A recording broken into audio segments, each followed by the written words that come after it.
નમસ્કાર દોસ્તો, વિડીયોમાં ફરી એક વખત તમારું સ્વાગત કરું છું। ફરી એક વખત સંસદ ભવનની અંદર આમ આદમી પાર્ટી નેતા સંજય સિંઘે દેશના વડાપ્રધાન નરેન્દ્ર મોદી અને ભારતીય જનતા પાર્ટી પર આકરા પ્રહારો કર્યા છે। કઈ વાતને લઈને? શિક્ષણ મુદ્દે સંજય સિંઘે ફરી એક વખત ભારતીય જનતા પાર્ટી પર આકરા પ્રહારો કરતા કહ્યું છે કે ભારત દેશની અંદર આજે એવા અનેક રાજ્યો છે જ્યાં સરકારી સ્કૂલો છે જ નહીં, અને જે રાજ્યની અંદર સરકારી સ્કૂલો હતી એ સરકારી સ્કૂલો પાડી દેવામાં આવી, ત્યાં સ્કૂલોનું નામો નિશાન નથી।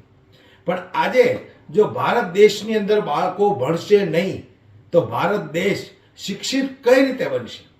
વાત સંજય સિંહની પણ બરાબર છે, પણ જે રીતે ભારતીય જનતા પાર્ટી પર આકરા પ્રહાર કરતા संजय सिंह વધુમાં શું કહ્યું, સૌથી પહેલા दोस्तों આપણે संजय सिंह ने સાંભળવા છે। बाबा साहब डॉक्टर भीमराव अंबेडकर जी ने कहा था, शिक्षा शेरनी का वो दूध है जो जितना पिएगा उतना दहाड़ेगा। अगर भारत शिक्षित बनेगा तभी विकसित बनेगा। मान्यवर, शिक्षित भारत ही विकसित भारत बन सकता है। लेकिन वास्तव में इस शिक्षित भारत की सच्चाई क्या है? हो सकता है कि सरकार ने अपनी ओर से बड़े बड़े दावे किए हों, बजट में बड़ी बड़ी घोषणाएं की हों, लेकिन जमीन पर उसकी सच्चाई क्या है ये आपके माध्यम से सरकार को और देश को जानना जरूरी है। मान्यवर, सबसे पहले मैं आपके सामने पूरे देश में ड्रॉप आउट स्टूडेंट का आंकड़ा रखना चाहता हूं। वर्ष 2022-23 और 23-24 में पूरे हिंदुस्तान के अंदर, पूरे भारत में 54,77,223 बच्चों ने सरकारी स्कूल की शिक्षा छोड़ी है। मान्यवर, 54,77,223 बच्चों ने, और ये बच्चे एक कक्षा से लेकर 8वीं कक्षा तक के बच्चे। इनमें आसाम का अगर आंकड़ा पढ़ें तो 3,58,075 बच्चों ने सरकारी स्कूल की शिक्षा छोड़ी है।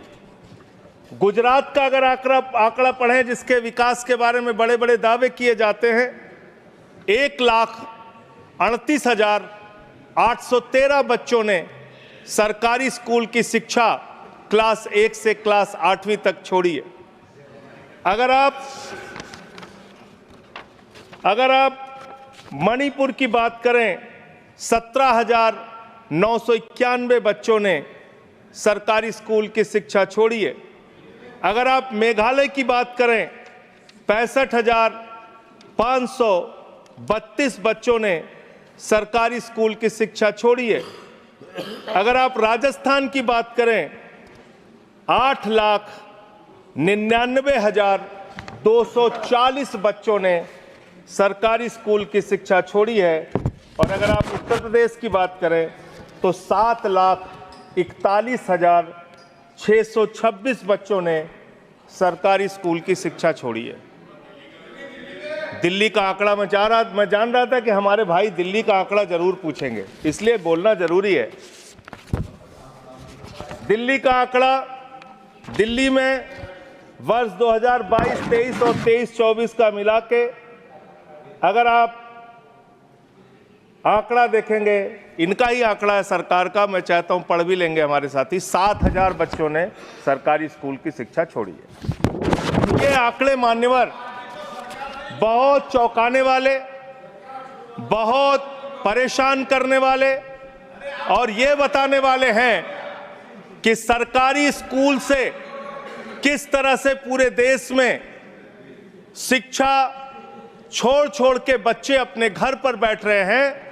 और इसमें भारतीय जनता पार्टी के शासित राज्यों के बारे में जो मैंने आंकड़ा पढ़ा है वो निश्चित रूप से चौंकाने वाला है। इनको इसकी ओर ध्यान देना चाहिए। दूसरा मामला आता है मान्यवर पेपर लीक की घटनाएं कितनी हुई पूरे देश में? पिछले 7 वर्षों में 70 एग्जाम ऐसे हैं 70 परीक्षाएं ऐसी हैं जिसमें पेपर लीक हुआ। 70 परीक्षाएं मान्यवर। कितने परिश्रम से एक कांस्टेबल की परीक्षा के लिए एक बेरोजगार नौजवान अपनी तैयारी करता है। कितने परिश्रम से एक क्लर्क की नौकरी के लिए, एक पीसीएस आईएएस की नौकरी के लिए, कितने परिश्रम से अपने घर की जमीन बेच के एक नौजवान परीक्षा की तैयारी करता है, लेकिन पेपर लीक हो जाता है। कहीं मेडिकल में दाखिला लेना हो, उसके एग्जाम में, नीट की परीक्षा में पेपर लीक। कहीं नौकरी के लिए कोई परीक्षा दे रहे हैं, क्लर्क की, कांस्टेबल की, उसके पीछे पेपर लीक। ये पेपर लीक की घटनाओं के लिए कोई राष्ट्रीय नीति, कोई राष्ट्रीय कानून बनाने की आवश्यकता है जिससे पेपर लीक की घटना रोकी जा सके। मैं पेपर लीक से प्रभावित होने वाले छात्रों की संख्या अगर पढ़ूंगा तो पूरे सदन को इसके बारे में अफसोस होना चाहिए। आपका आंकड़ा है 1,70,00,000 नौजवान ये पेपर लीक की घटना से, हमारे बच्चे बच्चियां, छात्र छात्राएं, बेरोजगार नौजवान प्रभावित हुए हैं। और इसमें क्या घोटाला हुआ है? आप जिसको परीक्षा कराने का ठेका देते हैं, उत्तर प्रदेश में 69,000 कांस्टेबल की भर्ती के लिए आपने ठेका दिया ईडू टेस्ट नाम की एक कंपनी को। विनीत आर्या नाम के व्यक्ति की एक कंपनी है जिसका भारतीय जनता पार्टी के नेताओं से गहरा रिश्ता है। और इसमें यह पाया गया कि 69,000 कांस्टेबल की भर्ती में इस कंपनी ने पेपर लीक कराया, घोटाला किया, गड़बड़ी किया, इसको ब्लैकलिस्ट किया गया। जांच एजेंसियों के सामने यह आदमी प्रस्तुत नहीं हुआ और इसके बाद इसी कंपनी को बिहार में भी एग्जाम कराने का ठेका दे दिया गया। ये आपका प्यार है, आपको छात्रों के, नौजवानों के भविष्य से कोई लेना देना नहीं है। आपको सिर्फ और सिर्फ अपने दोस्तों को, अपने मित्रों को फायदा पहुंचाने का काम करना है। तीसरा जो आंकड़ा है वो आंकड़ा है आपके अलग अलग योजनाओं में जो आपने खेल किया है, और ये खेल समझना बहुत जरूरी है। आपने एक स्कीम शुरू किया, एससी, एसटी, ओबीसी के बच्चों को छात्रवृत्ति की स्कीम, उनको स्कॉलरशिप देने की स्कीम। इसका नाम रखा प्रधानमंत्री उच्चतर शिक्षा प्रोत्साहन स्कीम। इतना लंबा भारी भरकम नाम पढ़ के आदमी का सीना चौड़ा हो जाता है, जैसे प्रधानमंत्री जी एससी, एसटी, ओबीसी के लिए कोई बहुत क्रांतिकारी कदम लेके आए। इस योजना में क्या किया आपने? और इसमें हाई स्कूल से लेकर पोस्ट ग्रेजुएट, इंजीनियरिंग और पीएचडी के जो छात्र हैं एसटी, एससी, ओबीसी के, उनको अब स्कॉलरशिप देने की बात करते हैं। इसमें आपने 2023-24 में 98 करोड़ रुपए खर्च किया। 2024-25 में इस स्कीम को बढ़ा के आपने 1558 करोड़ रुपए बजट में निर्धारित किया। बड़ी खुशी की बात है, 98 करोड़ खर्चा हुआ 23-24 में और 1558 करोड़ आपने बजट बढ़ा के कर दिया, निर्धारित कर दिया 24-25 में। फिर आप रिवाइज्ड बजट लेके आते हैं, संशोधित बजट लेके आते हैं। ये 1558 करोड़ की स्कीम घटा के आपने इसको 1000 करोड़ कर दिया। 1000 करोड़ करके 24-25 में इसको 1000 करोड़ किया, यानी कि इसी स्कीम में आपने 35% एससी, एसटी, ओबीसी को मिलने वाली स्कॉलरशिप का पैसा कम करने का काम किया। दूसरी स्कीम आपकी है PM rising India, PM Shri scheme. इसका भी बड़ा ढोल पीटते रहे आप। पीएम श्री स्कीम में 23-24 में 1215 करोड़ रुपए आपने खर्च किया। 24-25 में इस स्कीम में आपने 6050 करोड़ रुपए निर्धारित कर दिया। और जब आपने इसको बढ़ाया तो यह प्रस्तुत किया कि हमने इस स्कीम में, प्रधानमंत्री श्री स्कीम में, हम देश के स्कूलों का कायाकल्प करेंगे, शानदार स्कूल बनाएंगे। और इसका बजट देखिए, हमने बढ़ा के 6050 करोड़ कर दिया। फिर 24-25 में ही आप इसके लिए रिवाइज्ड बजट लेके आए और इसमें करीब करीब 1,500 करोड़ रुपए आपने घटा के इसको रिवाइज बजट में 4,500 करोड़ रुपए कर दिया। करीब करीब 25% बजट आपने पीएम श्री स्कीम का कटौती कर दिया। फिर 25-26 में इसको 7,500 करोड़ कर दिया। फिर आप एक स्कीम लेके आए, प्रधानमंत्री उच्चतर शिक्षा अभियान। इस स्कीम के अंदर 23-24 में आपने 186 करोड़ रुपए खर्च किया। 24-25 में फिर इसको बढ़ा के आपने 815 करोड़ रुपए कर दिया। फिर इसी साल 24-25 में आप रिवाइज बजट लेके आए, जिसमें आपने 920 करोड़ रुपए यानी कि करीब करीब 50% इस बजट का भी पैसा कम कर दिया। और फिर 25-26 के लिए 815 करोड़ रुपए जो 24-25 में किया था, वही आपने 25-26 के लिए कर दिया। यानी कितना खेल शिक्षा के नीति के साथ, शिक्षा के लिए निर्धारित बजट के साथ, कितना बढ़िया खेल किया आपने। एक बार आप बजट निर्धारित करते हैं, फिर संशोधित करते हैं, फिर वही बजट दोबारा अगले साल घोषित करते हैं। ये इस देश के शिक्षा व्यवस्था के साथ आप मजाक नहीं कर रहे हैं तो और क्या कर रहे हैं। फिर आपने एक समग्र शिक्षा, जिसकी आजकल बहुत चर्चा पूरे देश में है, इस समग्र शिक्षा अभियान में आपने 23-24 में 32,830 करोड़ रुपए खर्च किया। और फिर 24-25 में आपने इसको घटा के, इसको बढ़ा के 37,500 करोड़ किया। फिर रिवाइज बजट लेके आए आप। हर बार आप रिवाइज बजट लाते हैं, और 24-25 के लिए रिवाइज बजट में आपने 490 करोड़ रुपए इस स्कीम का कम कर दिया। यानी कि करीब करीब 10% के आसपास आपने इसमें भी पैसा कम कर दिया।